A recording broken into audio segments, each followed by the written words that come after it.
পয়সা নে।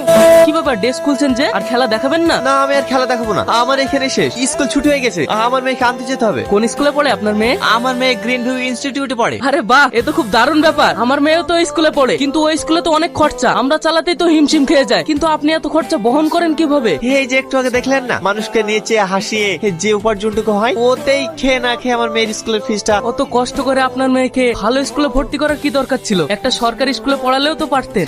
মেয়েটাই আমার কলিজার টুকরা, ও ছাড়া আমার জীবনে আর কেউ নেই। তাই আমার জীবনের একটাই স্বপ্ন, আমার মেয়েকে উচ্চ শিক্ষায় শিক্ষিত করে মানুষের মতন মানুষ করে তুলবো। এই তো মা, এই তো মা, আমি চলে এসেছি। এই চলো চলো চলো চলো। আব্বু, আমার মা বাবা কত তাড়াতাড়ি চলে আসে, তোমার আসতে এত লেট হয় কেন? আরে শোনো মা, আমার এই কান হচ্ছে, আর লেট হবে না। এই চলো চলো। তুমি প্রতিদিন শুধু একই কথাই বলো। কি করবো বলো মধু, কাজে থাকি তো লেট হয়ে যায়। এবার থেকে আমি চেষ্টা করবো খুব তাড়াতাড়ি আসা। এই চলো, আর একবার লাও মা, আর একবার। না, আমি খাবো না। এইভাবে না খাওয়াতে গেলে তুমি অসুস্থ হয়ে পড়বা যে মা। এই একবার লাও মা। তোমাকে একটা কথা জিজ্ঞেস করবো? না মা, যত কথা সব সকালে বলবা, অনেক রাত হয়ে গেছে, এখন চুপটি করে শুয়ে পড়া তো। না আব্বা, আজ তোমাকে বলতেই হবে, নাহলে কিন্তু আমি ঘুমাবো না। বলো না আব্বা, আমার মা কোথায়?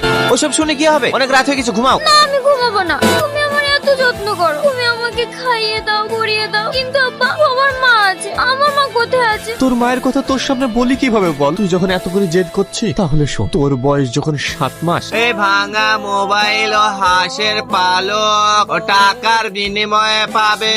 ও ভাই, দাঁড়াও দাঁড়াও দাঁড়াও, তুমি আমাদের গ্রামে এক সপ্তাহ আসনি কেন? আমাদেরকে তো অনেক গ্রামে যেতে হয়, সেই জন্য আসা হয়নি। কিছু লাগবে বোন? হ্যাঁ, আমাকে 2 পাতা টিপ দাও। কি গো, 3টের সময় আসার কথা, সন্ধ্যাবেলায় আসছো যে? আজ একটা নতুন গ্রামে গিয়েছিলাম। তাড়াতাড়ি গা ধুইলাও, মা বারবার ফোন করছে, যেতে হবে। কোথায় যাবা? কেন, তোমার মনে নাই নাকি আজ আমার ভাইয়ের ছেলের জন্মদিন? তাড়াতাড়ি রেডি হইলাও।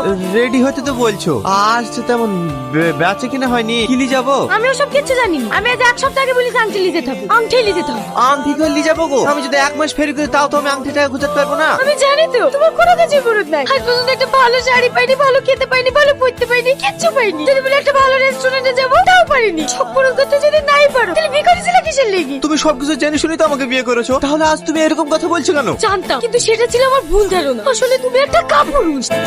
তুই আমার গায়ে হাত তুললি, আমি আর তোর ভাত খাবো না। তুই ডাক্তার পেয়ে গেলি, আমি এক্ষুনি ভাবি বাড়ি চলে যাবো। সালমা, সালমা, আমার কথাটা শোনো। সালমা, ওই সামান্য বিষয়টার জন্য তোর বাপ ওখানে রেখে চলে যায়। আমি অনেক অপেক্ষা করেছি, কিন্তু সে ফিরে আসেনি। কান্না করো না আব্বু, যে মা সামান্য বিষয় নিয়ে নিজের সন্তান স্বামীকে ছেড়ে চলে যেতে পারে, সে কোনোদিন মা হতে পারে না। আমি আজকের পর থেকে কোনোদিন মায়ের কথা জিজ্ঞেস করবো না। ঘুমিয়ে পড়ো মধু, অনেক রাত হয়ে গেছে, কালকে আবার স্কুলে যেতে হবে। এই তো আমার মধ্যে চলে এসেছি, হাসো হাসো। এই নাও, তোমার জন্য ক্যাডবেরি নিয়ে এসেছি। আচ্ছা আন্টি, আপনি প্রতিদিন আমার জন্য ক্যাডবেরি নিয়ে আসেন কেন? তুমি আমার মেয়ের মতো। তাই কেন? আপনার ছেলে মেয়েকে ভালোবাসেন না?